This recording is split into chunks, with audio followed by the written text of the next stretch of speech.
제28장. 악인은 쫓아오는 자가 없어도 도망하나 의인은 사자같이 담대하니라. 나라는 죄가 있으면 주관자가 많아져도 명철과 지식 있는 사람으로 말미암아 장구하게 되느니라. 가난한 자를 학대하는 가난한 자는 곡식을 남기지 아니하는 포구 같으니라. 율법을 버린 자는 악인을 칭찬하나 율법을 지키는 자는 악인을 대적하느니라. 악인은 정의를 깨닫지 못하나 여호와를 찾는 자는 모든 것을 깨닫느니라. 가난하여도 성실하게 행하는 자는 부유하면서 굽게 행하는 자보다 나으니라. 율법을 지키는 자는 지혜로운 아들이요 음식을 탐하는 자와 사귀는 자는 아비를 욕되게 하는 자니라. 중한 별리로 자기 재산을 늘리는 것은 가난한 사람을 불쌍히 여기는 자를 위해 그 재산을 저축하는 것이니라. 사람이 귀를 돌려 율법을 듣지 아니하면 그의 기도도 가증하니라. 정직한 자를 악한 길로 유인하는 자는 스스로 자기 함정에 빠져도 성실한 자는 복을 받느니라. 부자는 자기를 지혜롭게 여기나 가난해도 명철한 자는 자기를 살펴 아느니라.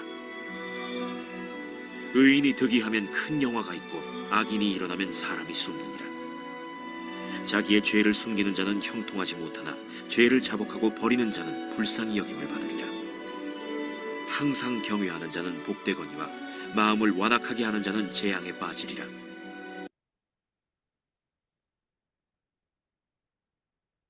오늘 지혜로운 말씀 중에는 죄에 대해서 말씀을 주는 부분이 있습니다. 죄에 대해서 어떻게 대처해야 되는지 말씀해 주시고 있습니다. 13절 말씀해 보면요. 자기의 죄를 숨기는 자는 형통하지 못하나 죄를 자복하고 버리는 자는 불쌍히 여김을 받으리라 라고 하였습니다. 죄는 숨기는 것이 아닙니다. 죄에 대해서 지혜롭게 대하는 자는 죄를 자복하는 자입니다. 죄를 자복하고 버리는 자는 불쌍히 여김을 받습니다. 그렇기 때문에 죄는 숨기는 것이 아닙니다. 죄는 숨기면 형통하지 않게 됩니다. 우리 예수님께서도요, 회개하라, 하나님의 나라가 가까웠느니라, 천국이 가까웠느니라 라고 말씀을 하셨습니다. 죄는 회개해야 되는 것입니다. 죄는 자백해야 되는 것이죠. 우리가 하나님 앞에서 죄를 숨길 이유가 없습니다. 하나님 앞에 나아가 우리의 죄를 자백하면, 고백하면 하나님께서 예수님의 피를 보시고 우리의 죄를 용서하여 주시는 것입니다. 죄를 자백하는 것, 그 안에는요, 죄를 버리는 것까지 포함되어 있는 것입니다. 죄를 자백할 때 죄에서 돌아서게 되고요, 또 용서함을 받게 되는 은혜를 입게 되는 것입니다. 요한일서 1장 8절 9절에도요. 만일 우리가 죄가 없다고 말하면 스스로 속이고 또 진리가 우리 속에 있지 아니할 것이요. 만일 우리가 죄를 자백하면 그는 미쁘시고 의로우사 우리의 죄를 사하시며 우리를 모든 불의에서 깨끗게 하실 것이요. 라고 했습니다. 죄가 없다라고 말하는 자는 스스로 속이는 자다라고 했습니다. 그리고 또 그 안에 하나님이 없는 자이다라고 말을 했습니다. 하나님을 믿는 자는 죄가 있음을 고백하고요. 하나님 앞에 나와서 자백해야 됩니다. 그리고 그 죄에서 우리가 회개하는 일이 있어야 됩니다. 우리가 죄를 자백하면 하나님께서 우리의 죄를 사하여 주시고 모든 불의에서 깨끗하게 하여 주신다고 하셨습니다. 죄가 있으면 담대하게 하나님 앞에 나가서 자백하시기를 바랍니다. 용서함 받습니다. 죄에서 돌아서는 성화의 삶으로 나아가게 되는 것입니다. 예수님께서는 성전에서 바리새인과 세리가 기도하는 비유를 말씀하여 주셨습니다. 바리새인은 하나님 앞에 나가서 자신의 죄를 자백하지 않았습니다. 오히려 하나님 앞에 자신의 의의를 드러내는 기도를 드렸습니다. 나는 일주일에 2번 금식합니다. 나는 11조를 드립니다. 자신의 의의를 드러내는 이러한 기도를 드렸습니다. 세리는 저 뒤에서 얼굴을 들지 못하고 가슴을 치면서 하나님이여 나를 불쌍히 여기소서 나는 죄인이로소이다 라고 죄를 자백하는 기도를 드렸습니다.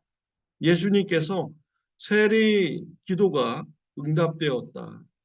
세리가 의롭다함을 입고 내려갔다라고 예수님께서 말씀하여 주셨습니다.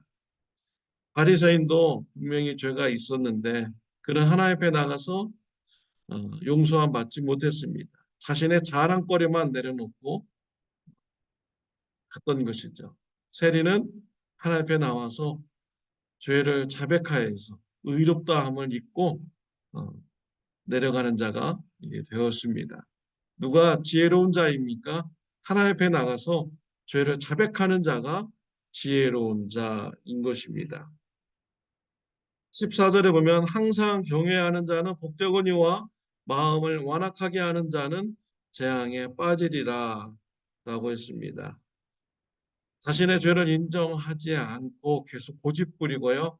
마음을 완악하게 먹는 사람들, 그 사람들은 재앙에 빠진다라고 말씀을 하셨습니다.